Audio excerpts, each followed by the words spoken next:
Hoje, no nosso curso de C++, vamos aprender sobre a biblioteca Array. Fala, moçada, beleza? Professor Bruno voltando com o nosso curso de C++. A aula de hoje, continuando aí a nossa série sobre bibliotecas, nós vamos falar sobre a biblioteca Array. A biblioteca Array nós podemos dizer que é uma biblioteca de C++ moderno, que ela é implementada de C++ 11 para frente. Então, se a gente estiver usando versões antes de C++ 11, a biblioteca Array não vai funcionar. E o que a gente tem na biblioteca Array? Além de um método novo para implementação de Array, eu tenho funções para trabalhar com Array. Então eu tenho funções para gerenciar o conteúdo do Array, funções para tamanho, funções para iterator, enfim, uma série de funções para a gente poder manipular os arrays. Esse é o conteúdo da aula de hoje. Se você ainda não é inscrito no nosso canal, eu peço que, por favor, você se inscreva, porque aqui no CFB Cursos, além de curso de C++,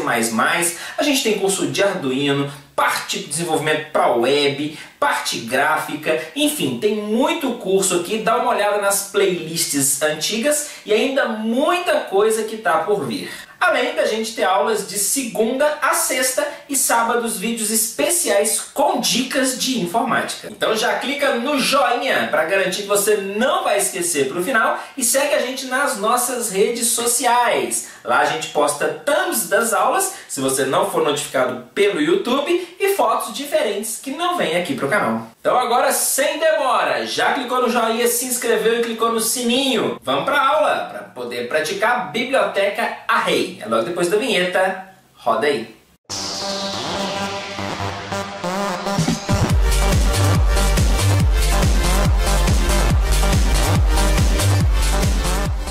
Muito bem, pessoal, então vamos lá, vamos falar sobre a biblioteca Array, essa implementação nova, digamos que é nova, né? Veio aí com C++ 11, então ela vai valer do C++ 11 para frente. Só confirmando aqui se eu estou com C++ 11, estou, para trás não funciona, certo? Porque ela é uma biblioteca aí de C++ 11 para frente. Então eu tenho já o include aqui, Array, certo? E vamos ver como que a gente declara um array utilizando essa forma nova. Então eu informo aqui que eu quero um array e na chave aqui eu vou informar o tipo e a quantidade de elementos que eu quero para o nosso array. Então vamos colocar aqui, ó, tipo int com 10 elementos. O nome eu vou chamar de VT, ok? Abreviatura aí de vetor, por exemplo. Tá bom? E vamos já inicializar com alguns elementos aqui. 2, 4, 6, 8, 0, 1. Aleatório aqui. 3, 5, 7, 9. Beleza? Deu 10 elementos aqui, né? Ok. E já vamos usar um for, então, aqui. Um for simplificado aqui. Simplificadíssimo. Alto. X recebendo aqui os elementos do nosso VT. E simplesmente dá um cout aqui em X endline, e a gente consegue fazer a impressão dos elementos do nosso array VT. Beleza? Então, esse é o elemento que nós vamos estudar na aula de hoje. Vamos para as funções. E, obviamente, as funções que nós vamos começar a aprender para a biblioteca Array são as funções para iterator, begin, end, rbegin e rend. Basicamente, são as mesmas funções que nós vimos lá para a biblioteca string, ok? Que implementa a classe string. Só que aqui vão ser aplicadas para array. Então vamos lá, vamos utilizar esse for aqui com iterator para a gente verificar begin e end funcionando. Então, do tipo alto, vou criar um it aqui, que vai receber de VT o início do nosso VT, certo? Enquanto o nosso iterator for diferente do final do nosso VT, a gente incrementa o nosso iterator. A diferença aqui é que a gente vai imprimir agora o iterator, beleza? Então, compilando aqui, a gente tem a mesma impressão. Então, semelhante a begin e end, nós temos rbegin e rend, que trabalham com reverse iterator. O que ele faz é o contrário, né? Imprimir o nosso array ao contrário. Como é que eu estou trabalhando com alto, ele já identifica que é rbegin, rend, já coloca reverse iterator, tá? Compilando aqui, a gente vê que o array agora ele é impresso de trás para frente, certo? Então, essas aí são as funções de iterator. As próximas funções que nós vamos aprender são funções para capacidade. Então, aqui nós temos size, maxsize, empty. Vamos lá, vamos praticar e ver essas funções aí. Vamos dar um cout aqui com o tamanho do nosso array, que é o VT, chamo aqui a função size. Beleza? Dou um endline e já aproveitar o embalo aqui também para utilizar o maxsize. VT maxsize. Qual que é a diferença? O maxsize ele mostra a capacidade máxima até agora de elementos que a gente pode atribuir nesse array. Certo? Então, tá aí size e maxsize. Tem as mesmas definições do size e do maxsize que nós vimos anteriormente. Temos também empty, que vai retornar true se o array tiver vazio. E se o array não tiver vazio, ele vai retornar false. Então, vamos lá. Se o nosso vt.empty tem aqui, já está ali. Se ele estiver vazio, nós vamos imprimir a mensagem array vazio com o endline. Caso contrário, nós vamos imprimir aqui cout array. Vamos imprimir o tamanho? Vamos imprimir o tamanho. Ah, não, o tamanho a gente já imprimiu ali. Vamos colocar array não está vazio. Só isso. Vamos ser práticos, né? A gente já praticou isso aqui, já sabe como é que funciona. Então, ele vai cair aqui no array não está vazio. Se a gente tirar essa inicialização uniforme aqui, mesmo que o array não tenha elementos, ele vai cair aqui que o array não está vazio. Por quê? Porque ele tem um tamanho 10 definido aqui, ó, a não ser que eu defina em 0. Agora ele vai cair que o array está vazio. As próximas funções são funções para acesso a elementos. Então, nós temos a maneira tradicional aqui com o operador de array, que é o colchete, certo? Então, eu posso simplesmente dar aqui o nome do nosso array e informar a posição que eu quero imprimir. Então, 0, 1, 2, 3, 4. Eu quero imprimir esse 0 aqui, ó, que está na posição 4. Eu estou retornando ele para o cout. Vai ser o elemento a ser impresso ali. Tá vendo? Então, é uma forma simples, tradicional, da gente acessar os elementos. Mas, temos também a função et.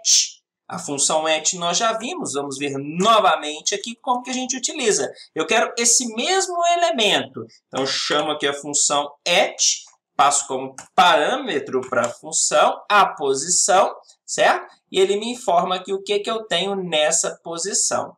Beleza? Então, essa é a função et, que vai me retornar o elemento indicado na posição, passada como parâmetro para a função.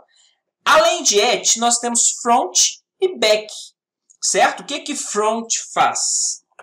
Aqui, ó, front. Ele me retorna o primeiro elemento, 2, do nosso array. E back.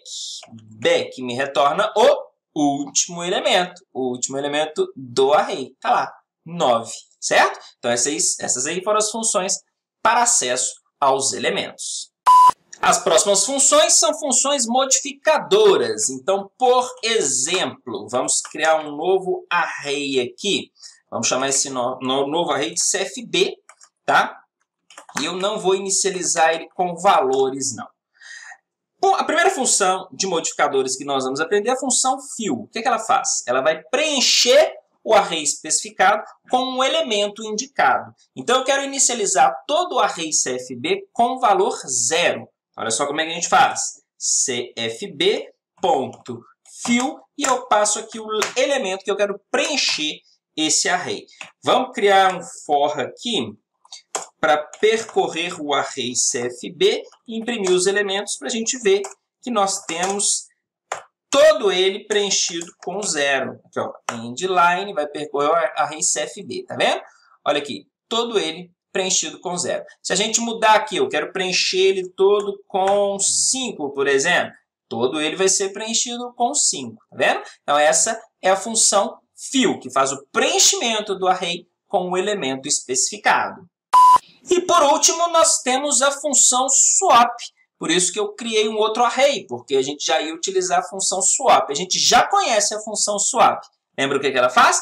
Ela troca os elementos de dois arrays. Então, eu quero pegar os elementos do array CFB, passar para o VT e do VT para o CFB. Como que a gente faz isso? Eu vou criar aqui, ó, CFB, já vou deixar ele preenchido com 5, então vou deixar o fio ali, tá? Vou falar aqui que de VT eu vou chamar o swap e trocar com CFB. Vamos imprimir aqui, vamos criar dois for aqui sem endline agora. Vamos só dar um espacinho para os elementos, vamos colocar um tracinho, certo? Um tracinho. Após o for, vamos imprimir um endline. Nossa senhora. Alt endline para quebrar a linha. E vamos pegar outro for aqui que vai percorrer o VT. Certo? Então, veja bem. Eu tenho um for que imprime o CFB e depois um for que imprime o VT. Eu quero que vocês notem aqui que, originalmente, o VT tem os números. E o CFB é 5. Certo? Mas ele vai imprimir, olha só, como ele fez o swap, olha o que ele vai fazer. O CFB recebeu os números do VT e o VT, aqui é a segunda impressão, recebeu os números do CFB. Beleza? Então, essa aí é a função swap. Muito bem, pessoal. Então, essa foi a biblioteca Array, implementação nova aí a partir do C++ 11, uma forma mais simples, mais direta da gente trabalhar com arrays, mais moderna e mais encaixada, né, no C++ 11, nos conceitos aí de C++ moderno, ok? Se você não for inscrito no nosso canal, eu peço que, por favor, você se inscreva, porque aqui no CFB Cursos, além do curso de C++, nós temos muitos cursos aí da área de informática e muita coisa ainda que está por vir. Dá uma olhada na nossa playlist nos cursos já existentes. Aqui a gente tem aula de segunda a sexta e sábados, vídeos especiais com dicas de informática. Então, se você também não clicou no joinha, ajuda o nosso canal. Clique no joinha e siga a gente nas nossas redes sociais. O endereço sempre aparece aí. Vou ficando por aqui. Até a próxima aula. Tchau, tchau.